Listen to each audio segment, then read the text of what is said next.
익산 일빛교회 장권능 목사입니다.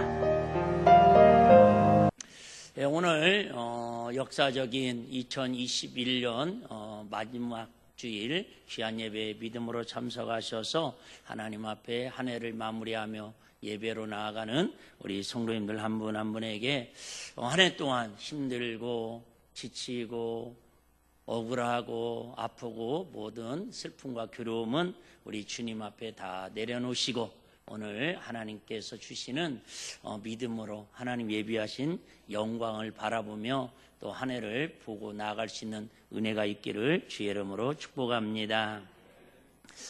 연말이 되면 이렇게 방송에 보면 저는 안 봅니다.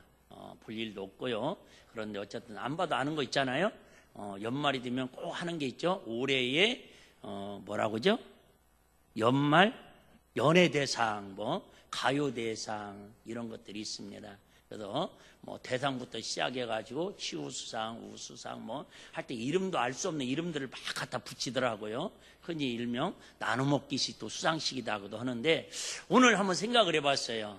우리 기독교인들하고 세상 사람도 좀 차이가 그런 것 같아요. 우리 기독교인들은 한 해를 마무리하면서 하나님 앞에 더 바로 살지 못한 거, 하나님께 더 크게 영광 돌리지 못한 걸, 충성하지 못한 걸 어떻게 하면 회개할까 이렇게 주님의 은혜를 구하는데 세상 사람들은 조금만 잘한 사람들이라도 어떻게든지 이래서 올해의 기업인상, 올해의 언론인상, 올해의 무슨 상 해가지고 막 상을 주려고 이렇게 결산을 하는 그런 세상의 관점으로 연말을 마무리합니다. 이게 우리 믿는 사람하고 믿지 않는 사람하고 이렇게 차이가 좀 있어요.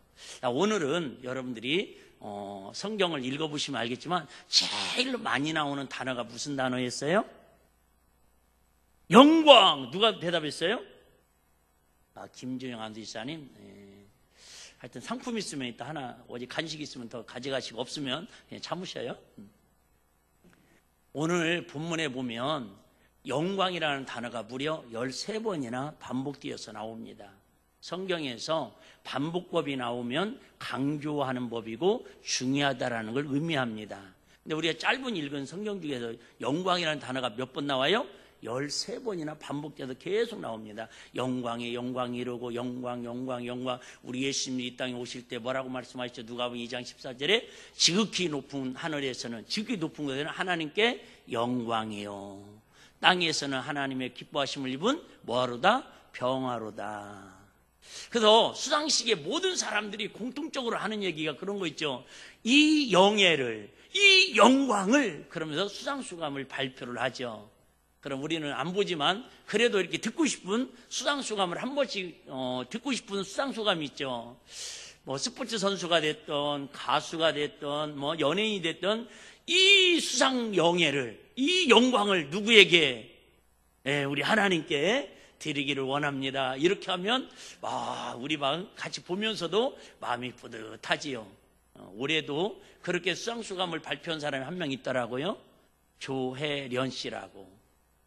내가 보니까 별로 연기를 잘하는 것도 아니고 코미디언인데 가정이 그렇게 평안한 것도 아니고 인물이 그렇게 출출한 것도 아니고 그렇게 인기가 좋은 것도 아닙니다. 그런데 이성미라고 하는, 아시죠?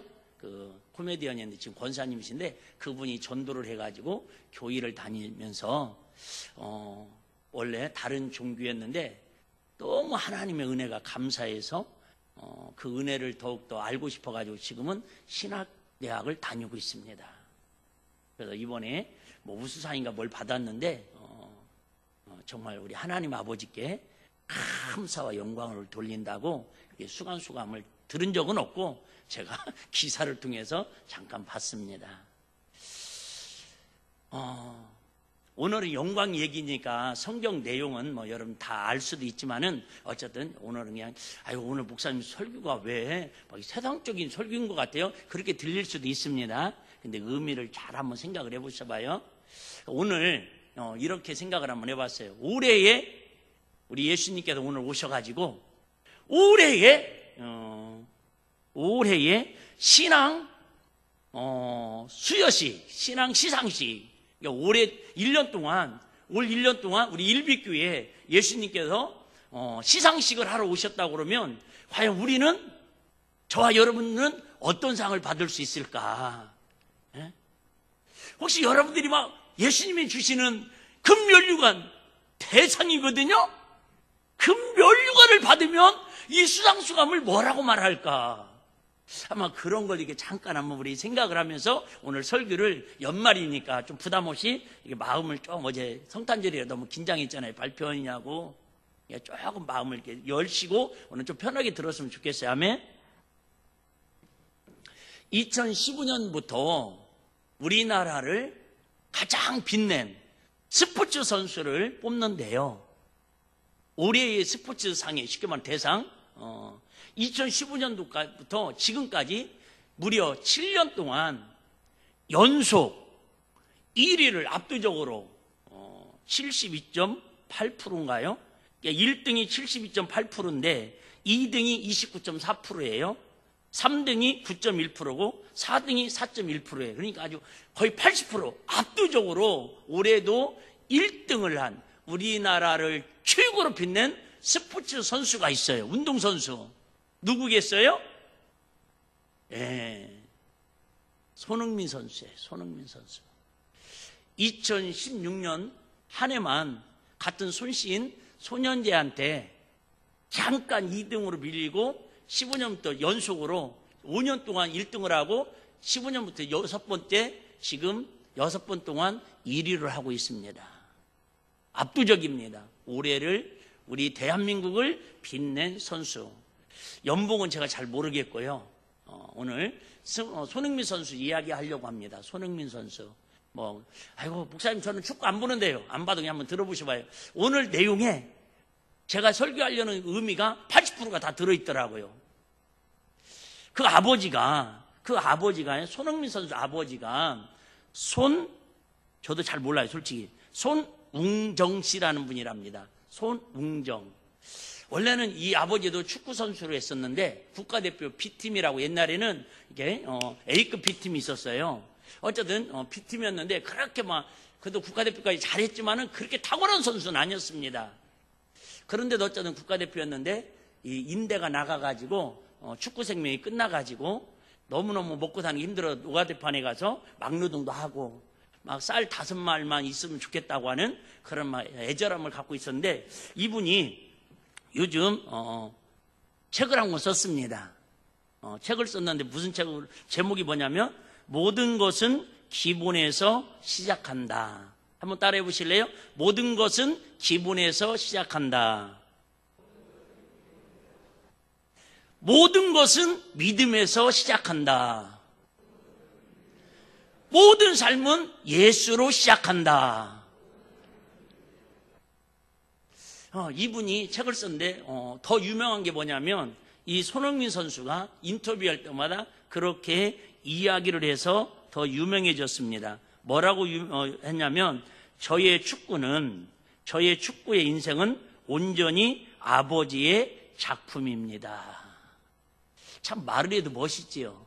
이 손흥민 선수가 이렇게 1년에 몇백억, 사실은 1000억을 넘는 그 어마어마한 연봉을 받으면서 수입을 얻을 수, 그 돈을 떠나 이해되죠? 우리나라에 5년 동안 연속으로 이렇게 빛낸 선수로, 애국자, 진짜. 에? 몰라도 알아야 돼, 오늘은. 나도 잘 몰랐어요, 사실은. 설교 준비하면서 알았어요. 그런데 그가 고백하기를 나의 축구의 모든 인생은 온전히 아버지의 뭐라고요? 작품이다. 아마 이런 소리 들으면 이 땅의 부모님들, 그죠? 엄마가 됐든 아버지가 됐든 아마 최고로 아마 영광스럽고 기쁘고 감동이지 않을까. 그런다고 해서 또 이렇게 사고 쳐가지고 인생도 엉터리로 살면서 오늘의 나의 작품은 어머님의 기도의 작품입니다. 이러면 큰일 나는 거고요. 나의 축구의 모든 작품은 아버지의 작품입니다. 근데 이 아버지가 쓴 책이 오늘 설교하려는 내용하고 너무 똑같더라고. 이분이 예수를 믿는 거 내가 한번 확인해 봐야 할 것 같아요. 그러면서 우리 손흥민 선수에게 어렸을 때부터, 본인도 축구 선수였으니까요, 어렸을 때부터 이렇게 가르쳤다고 그럽니다. 첫 번째, 겸손하라. 첫 번째가 뭐라고요? 겸손해라. 너에게 주어진 모든 것들은 너의 것이 아니다. 감사하라. 세상은 감사하는 자의 것이다. 첫째가 겸손해라. 두 번째가 뭐해라? 감사해라. 우리 맨날 듣는 얘기 아니에요? 그래서 여러분 혹시 기회 되면 책 한 권씩 사서 보시면 좋을 것 같아요. 단체로 사고 싶으면 저한테 신청하시면 제가 신청해 드릴게요. 너무 좋아요. 삶을 멀리 보아라. 삶을 멀리 보아라. 꿈을 갖고 비전을 가지라는 거죠. 삶을 멀리 보아라. 그래야 작은 것에 집착하지 않고 큰 것을 볼 수 있기 때문이다. 네 번째가 욕심을 버리고 마음을 비워라. 성경이잖아요, 다. 욕심을 버리고 마음을 비워라. 마음을 비운 사람보다 무서운 사람은 없다. 우리 하나님도 어떤 사람을 쓰셔요? 깨끗한 사람, 심령이 가난한 사람, 마음이 깨끗한 사람. 마음을 비운 사람은 뭐예요? 무서운 사람이 없대요. 그래요. 또 상대가 넘어지는 것을 보면 상황이 공을 툭 차면 곧바로 굴문으로 들어갈 수 있는 상황이라도 공을 바깥으로 차내라. 사람부터 살려라. 너는 축구 선수 이전에 사람이다. 사람이 먼저다. 또 이런 말도 있습니다. 나에게 스포츠맨십을 한마디로 정리하라면 존중이다. 존중이다. 같이 뛰는 상대방에 대한 존중, 선수에 대한 배려이다. 그래, 어떻게 보면 우리 기독교인들이, 특별히 우리 예수 안에서, 믿음의 공동체 안에서 많이 힘들고 어려운 분들이 믿음이라고 하는 그 어떤 정말 하늘에 대한 소망을 가지고 좀 거친 부분들이 있어요. 저부터 시작해서. 그런데 운동선수이기 전에 운동이 얼마나 거칩니까? 오늘 내가 지면 패배자고 이겨야 영광이 있는데, 그럼에도 불구하고 항상 뭐예요? 상대방에 대한 존중하는 마음을 가지라는 거예요. 제가 자주는 안 보지만 꼭 손흥민 선수 이렇게 부다치고 어쨌든 경기하다가 넘어지면 꼭 손을 대서 일으키는 그 모습을 내가 보면서 아버지가 가르쳐준 거구나. 그럼 하는 얘기가, 이 아버지는 볼 차는 기술보다, 볼을 다루는 기술보다 볼 차는 기술은 가르치지 않냐고 항상 이처럼 인간성에 대해서, 사람의 딤딤에 대해서 가르쳤다고 이 책은 아주 길게 많은 부분을 이야기를 하고 있는데, 어쨌든 핵심만 오늘 말씀을 드렸습니다. 저와 여러분들은 1년 동안 살아오시면서 오늘 짧게라도 우리 손흥민 아버지가 쓴 겸손하라, 감사하라, 그죠?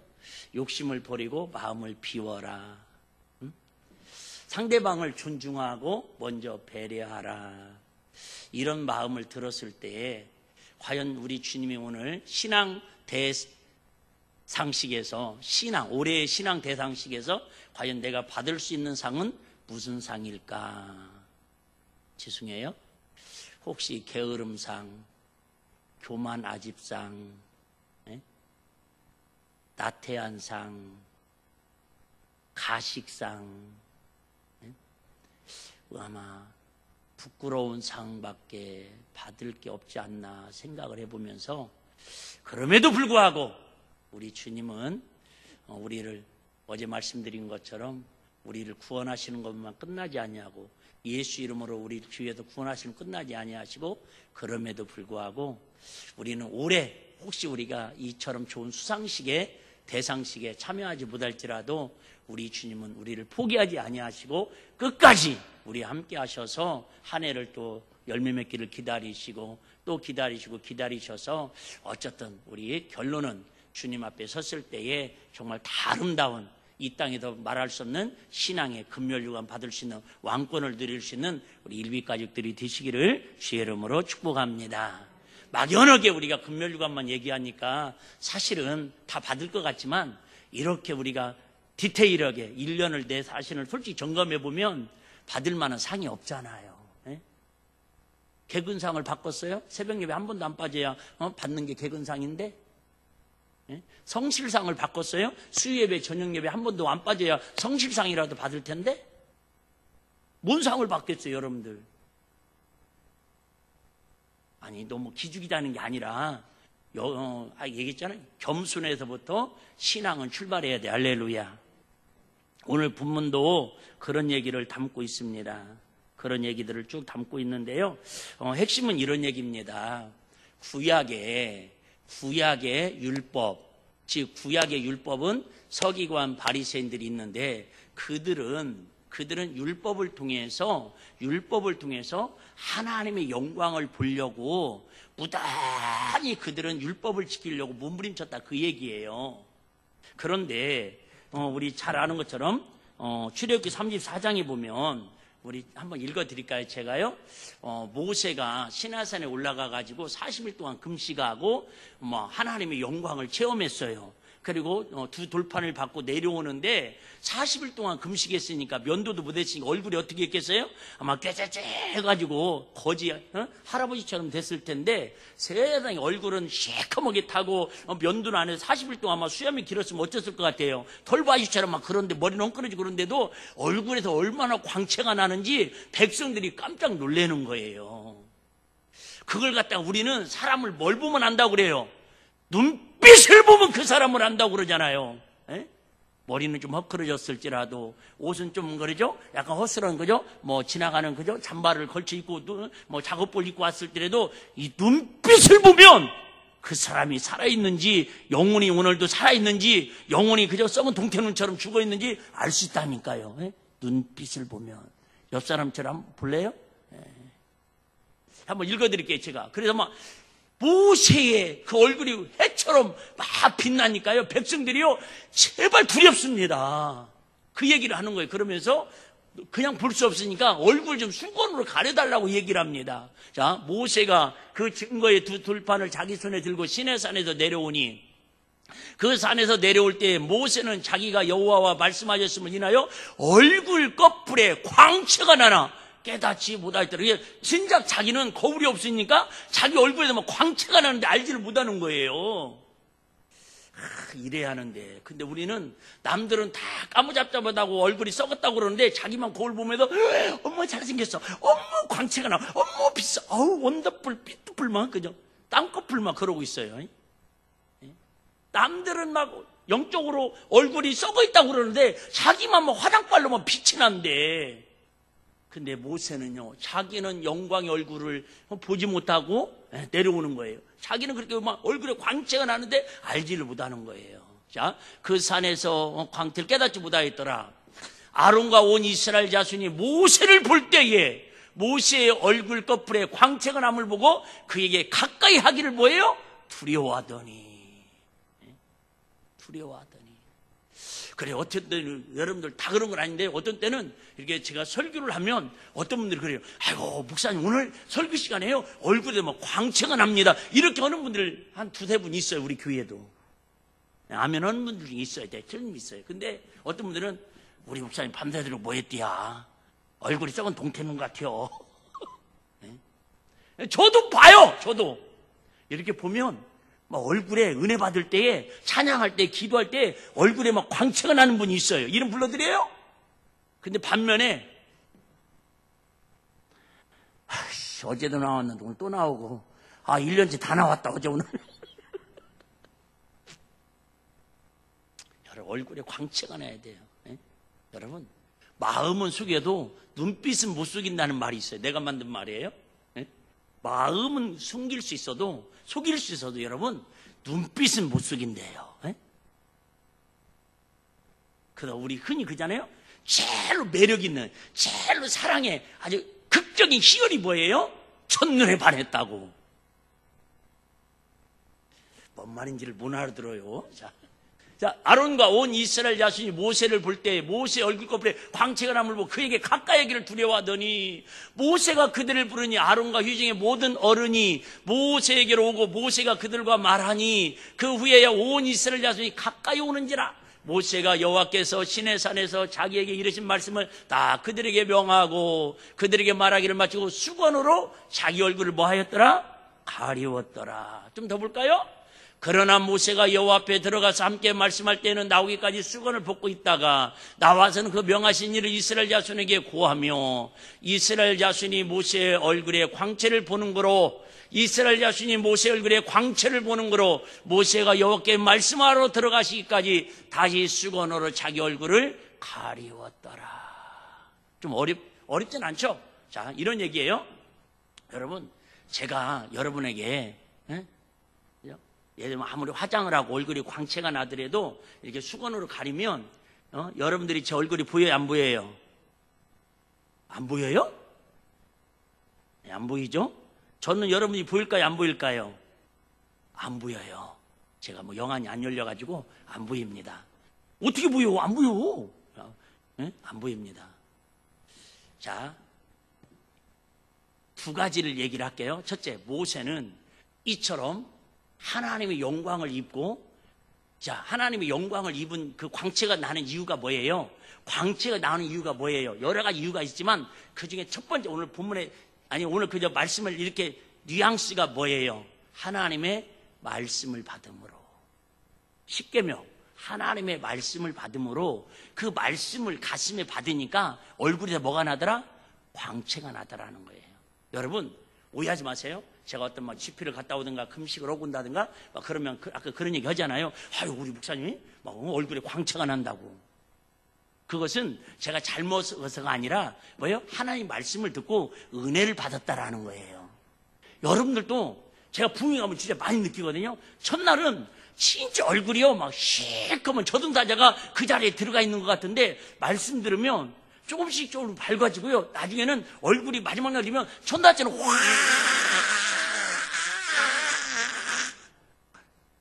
여러분 그 경험해야 못해요. 우리 교회에서도 하잖아요. 그래, 신기해요 이게. 그런데 이처럼 모세는 하나님을 만나서도 맞고 금식에서도 맞지만 가장 핵심은 뭐예요? 하나님의 말씀을 받으니까 얼굴이 광채가 나타나는 거예요. 얼굴이 광채. 여러분, 우리 애가 최고로 하나님께 영광 돌리는, 자, 영광이라는 뜻은 무슨 뜻이냐면 빛나고 아름다운 영예라는 뜻이고요. 뭐 영화스러운 현상을 뜻하고 뭐 빛나는 영예라고 뜻하는데 제가 그냥 제 식으로 오늘 설교식으로 표현하자면 그냥 저한테 하나님 주신 감동으로 표현하면 영광이 뭐냐? 영광이 뭐냐? 최고의 순간, 최고의 아름다운 순간, 최고로 감격적인 순간을 영광으로 표현하고 싶어요. 그러니까 이 영광을, 이 말은 뭐예요? 내 생애의 최고의 날을, 최고의 순간을 누구에게? 하나님께 감사한다, 이런 뜻이잖아요. 최고의 순간, 최고 아름다운 영광을, 최고의 아름다운 순간을 하나님 앞에 고맙다, 감사하다라고 대신 이렇게 표현하고 싶다라는 거죠. 그러니까 모세가 이처럼 얼굴에 광채가 나고 하나님의 영광이 임할 수 있었던 것은 뭐가 임하니까? 하나님 말씀이 임하니까. 오늘 설교 제목이 여러분 주님의 영광을 바라보는 삶인데, 그래요 여러분, 세상에 아무리 우리 손흥민 선수가 우리나라를 빛낸 선수로 5년 동안 연속 뛰고 뭐 1년에 그저 1,000억 이상씩 연봉을 받고 그럴지라도 여러분 그 사람은 결국은 세상적으로는 영광스러운 시상식의 주인공일지 모르지만 영적으로 보면 그 얼굴은 수건으로 가렸다라는 거예요. 왜요? 말 그대로 하나님의 영광을 볼 수 없으니까. 구약의 사람들은 두 번째 뭐라고 지금 얘기를 하냐면 율법, 그들이 그렇게 모세를 통해서 전해진 그 율법을, 그들의 율법을 다 지키는데도 불구하고 그들은 하나님의 영광을 온전히 볼 수 있다 없다? 없다라는 거예요. 왜? 율법이 하나님을 만나는 통로가 아니라 율법은 뭐예요? 죄를 깨닫게 하는 거기 때문에, 정죄하는 율법이기 때문에 율법을 통해서는 하나님의 영광을 볼 수 없다라는 거예요. 하나님이 최고의 순간, 하나님이 최고 아름다운 빛의 영광을 볼 수 없다라는 거예요. 그러면서 모세도 이스라엘 백성들도 오늘 본문은 이제 그 얘기를 하는 거예요. 그러면서 사도 바울은 이렇게 얘기합니다. 우리는 그렇지만 예수 그리스도를 통하여, 예수 그리스도 복음을 통하여 이제는 얼굴의 수건을 벗어버리고 율법의 수건을 벗어버리고 내 마음에 완악한 교만의 마음을 벗어버리고 세상 명예 권세 쾌락을 벗어버리고 이제는 복음의 눈을 가지고 주님을 바라볼 때에 진정한 영광이 뭔지, 즉 진정한 최고의 아름다운 순간에 삶을 살아가는 뜻이 무엇인지를 깨닫고 알고 변화되는 삶을 살아갈 수 있다. 그 얘기. 할렐루야.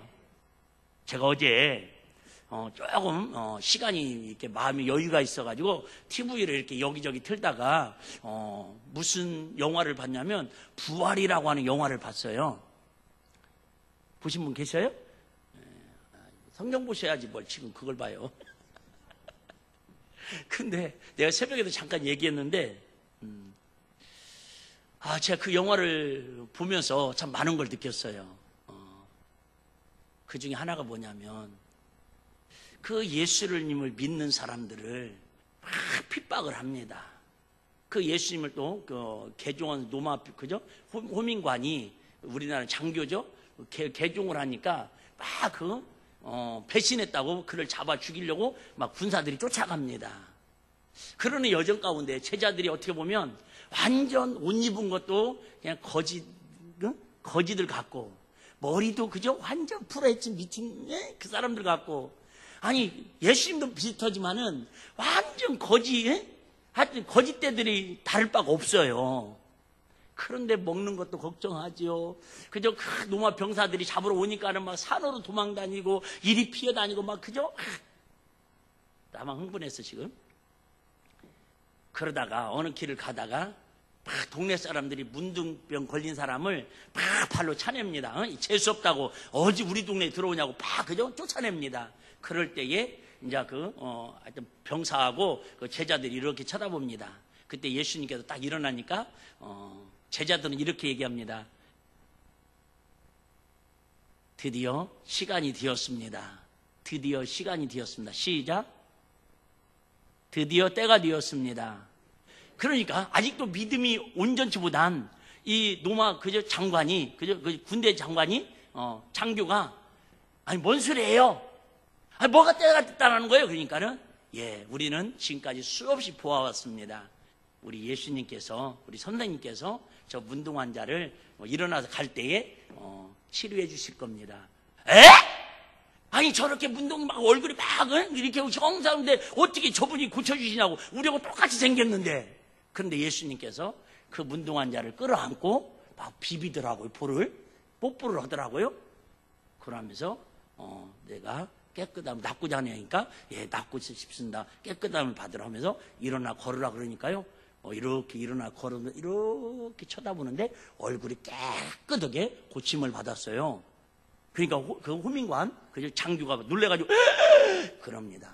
그러면 이 정도 능력이 나타나고 이 정도 표적이 나타났으면 먹을 거 입을 거 근심 걱정 다 해결돼야 하는데 금세 또 로마 병사들이 막 그들을 잡아오느냐고 또 예수님도 피해 다니고 자기 제자들도 피해 다니더라고. 어떻게 보면 우리 하늘나라에 소망을 두고 사는데 내 안에 예수 이름을 항상 모시고 사는데 왜 우리는 이렇게 육체의 연약함으로 인해서 질병으로 인해서 아파하고 가정으로 인해서 힘들어하고 개도 안 물어가는 그죠? 돈 몇 푼 때문에 우리가 이렇게 힘들고 고통받고 속에서 하나님을 버리고 살아가는 연약한 모습들을 우리가 많은 걸 생각하는 시간이 되었습니다. 어쨌든 근데 그 얘기가 아니라 말 그대로 부활이잖아요. 그 예수님이나 제자들이 끝까지 그렇게 형편없이 몰골없이 사는 게 아니라 예수님 아시죠? 가장 최악의 저주의 형태로 십자가 죽으셨지만은 최고의 영광이 뭐예요? 그 육체가 예수 그리스도의 부활의 영체, 영광으로 다시 살아나셨다라는 거죠. 할렐루야. 그래요, 여러분. 어떻게 믿음이 뭐냐, 신앙이 뭐냐, 영광이 뭐냐, 지구의 영광이 뭐예요? 우리가 세상이 전부인 줄 알고 살았던 더럽고 추악한 인생길을 완악하고 교만한 마음을 예수 믿고 하나님 나라를 수만권에 바라보면서 내 삶이 주위에서 그죠? 자유로 진리로 그죠? 세상에서 하나님 나라로 내 마음과 내 삶과 내 언어와 내 행동이 주 안에서 믿음과 말씀으로 변화되는 것이 최고의 영광스러운 삶인 줄 믿으시기를 바랍니다.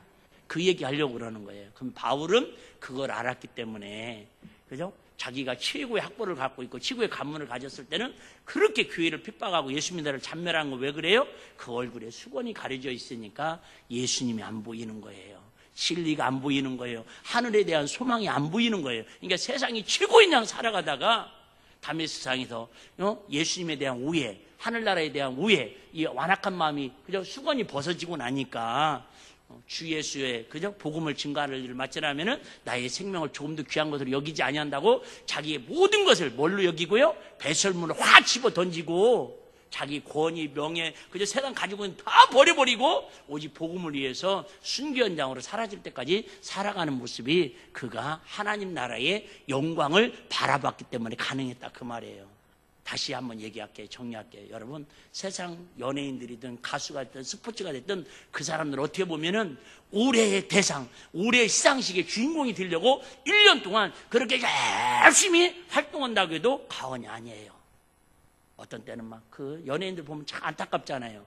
우리 화산중학교 출신 하나 있어요. 연예인 중에 혹시 누군 줄 알아요? 화산중학교를 빛낸 연예인 개그맨이 하나 있는데 김병만. 그 친구는요 맨날 그저 1년 중에서 8개월은 정글의 법칙이라고 집 나가갖고 맨날 고생만 하고 다니고, 옛날에도 보면 그 뭐였죠? 그 개그 콘서트 할 때 달인, 네? 달인 해가지고 맨날 그저 막 이상한 것만 막 고생만 하는 것만. 근데 상복은 없어가지고. 어쨌든 여러분, 그렇게 고생을 하고 그 자리에 서기까지 얼마나 피눈물을 흘리는 줄 아시죠 여러분? 손흥민 선수가 그냥 된 거 아니잖아요. 근데 그들은 그 연말에 시상식에 한번 주인공이 되기 위해서 저렇게 애가 타고 열심히 하고 피눈물을 흘리는데, 우리는 그러죠? 하나님 나라의 영광의 면류관에 시상식 때 있을 때에 그냥 눈물 없이 고난 없이 헌신 없이 그 상을 받는다면 그것도 사입이 아니겠어요? 아니 그게 도리어 더 이상한 거 아니겠습니까? 아니 우리가 1년 동안 아무 노력도 안 했는데 하나님이 은혜 주시고 복 주시고 면류관 주시고 상 주시고 막 은혜 주시고, 그것도 그게 사입이 아닐까요?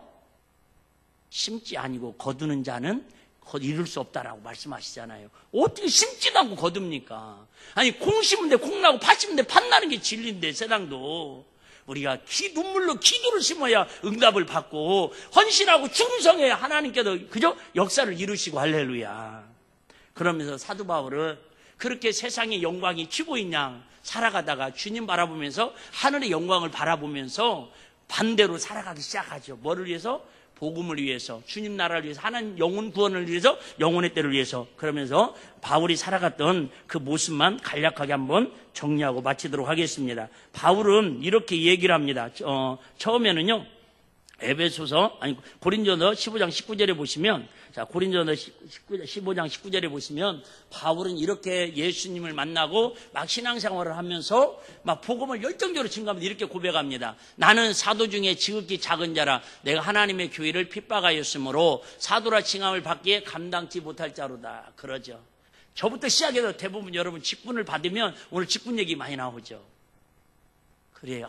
목사님, 저 같은 부족한 사람이 어떻게 성가대를 쓰고 어떻게 교사를 하고, 아이고 어떻게 제가 안수집사를 하고 어떻게 권사를 하고, 아이고 어떻게 제가 목사를 하고, 어떻게 저는 못해요. 처음에는 그래요. 지극히 작은 자라고. 그런데 조금 그 직분이 1년 2년 지나가면 직분의 감투와 완장만 남아있고 그 직분에 따른 충성과 헌신은 온데간데 없는 게 우리들의 실상이다 그 얘기예요. 10번도 더 얘기한 것 같은데, 저 목사 안수 받을 때 어떤 목사님이 권면의 말씀으로 그렇게 말씀하셨는데 가슴에 항상 남더라고요. 오늘 제군들이 목사 안수 받으면서 이 자리에서 무릎 꿇고 눈물 흘리고 가운을 입고 7분의 목사님들이 안수하면서 여러분을 축복하는데 여러분이 결심하고 다진 바가 있을 거라고 누가 물어보진 않아도. 그런데 그 결심한 바가, 그 다짐한 바가 은퇴할 때까지 100% 그대로 초심을 잃지 않으면 좋겠지만 최소한도 50%라도 그 마음을 유지하기를 진심으로 권면한다고. 쉽지 않아요 여러분. 새해 시작할 때 우리 마음에 결심했던 거 50% 60%만 유지해도 참 잘하는 거예요. 혹시 너무 1년 동안 목사님 설교 들으니까 너무 기죽네요, 음에 기죽어, 그러지 마시고 그저 30% 했던 사람은 40% 50% 한번 좀 더 올리기 위해서 하나님 은혜를 구하시고요, 50%인 사람은 또 60% 70%로 좀 더 올리기 위해서 이렇게 하나님께 은혜를 구하자. 이게 설교의 목적이지. 아이고 어차피 나는 10%니까 틀려먹었네. 에이 나는 안 해. 어차피 해도 안 되는 거. 그렇게 설교가 아니에요. 꼭 이상하게 듣는 분들이 계시더라고. 여러분 사도 바울은 처음에 사도로 부름을 받을 나는 사도 중에 지극히 작은 자라고 이렇게 고백을 했어요. 그런데 좀 더 사역을 하고 좀 더 복음을 전하고 좀 더 십자가의 고난에 동참하다 보니까 이렇게 중간에는 고백합니다. 에베소서 8장 3장 8절입니다. 모든 성도 중에 지극히 작은 자보다 더 작은 나에게 은혜를 주신 것은 식량할 수 없는 그리스도의 풍성을 이방인에게 전하게 하시고. 네. 처음에는 사도 중에 지극히 작은 사도라고, 쉽게 말하면 목사님으로 치자면 제일 시골의 무명한 목사, 예를 들면 그것도 말이 안 돼, 예화가 안 맞아요. 그런데 이제 은혜 받고 더 성령 충만하고 복음을 열심히 전하는데 이제는 뭐라고 고백한다고요? 나는 모든 성도 중에, 예수 믿는 모든 사람 중에 나는 가장 지극히 작은 자라는 거예요. 처음에는 뭐 가지고 했는데요? 직분 가지고 얘기했는데 이제 주의 복음을 전하다 보니까 직분이 중요한 게 아니라는 거예요. 직분은 하나님께서 은사에 따라서 맡겨진 직책일 뿐이고, 상급과 면류관은 여러분 주님을 사랑하는 헌신도에 따라서 결정된다라는 거예요. 할렐루야. 지극히 작은 자보다, 그죠? 지극히 성도 중에 작은 자보다 직분도 없어요. 감투도 없어요. 완장도 없어요. 근데 그 중에 제일 작은 자라는 거예요. 바울이 이렇게 선교하다가 결혼도 하지 않고 오직 복음을 전하다가 순교 현장으로 사라지기 직전에 유언처럼 하는 말씀이 디모데 전서에 나옵니다. 1장 15절입니다. 마지막 철들고 인생을 마무리하면서 사도 바울처럼 복음의 역사를 그렇게 감당한 사람이 없음에도 불구하고 이렇게 자기 인생을 고백합니다. 믿보다 모든 사람아, 받을 만한 이 말이여, 그리스도 예수께서 주인을 구원하시려고 세상에 임하셨다 하였도다. 내가 주인 중에 괴수니라. 처음에는 사도 중에 작은 사도라고 고백하더니 나중에는 성도 중에 지극히 작은 성도라고, 그죠? 이름 없는 성도라고 고백하더니 이제 주님 앞에 쓸 때 영광스러운 주님을 맞이할 순간이 되니까 내가 아무리 충성하고 헌신하고 내 자신을 돌아보니까 나의 아집의 수건이 벗어지고 세상의 수건이 다 벗어지고 나니까 나는 십자가 앞에 주님 앞에 주인 중에 괴수임을 발견하며 주님을 맞이할 준비를 하더라, 그 말이에요. 여러분 2021년 한 해 정말 애쓰고 수고하셨습니다. 여러분의 수고와 노고에 진심으로 감사를 드리는데 저와 여러분들이 우리 사도 바울의 고백처럼 작년보다 올해, 올해보다 내년이 조금씩 좀 사도 바울처럼 우리 하나님의 영광을 바라보면서 우리 자신을 그죠? 바라보면서 이제는 직분으로 사는 것이 아니라 성도로 사는 것이 아니라 정말 주인 중에 귀수였다라고 이렇게 고백하는 그 영적인 깊이까지, 주님의 그 낮아짐까지 경험하고 그 모든 것은 주께 영광을 돌리며 살아갈 수 있는 우리 모든 일비가족들이 되시기를 주의 이름으로 축복합니다.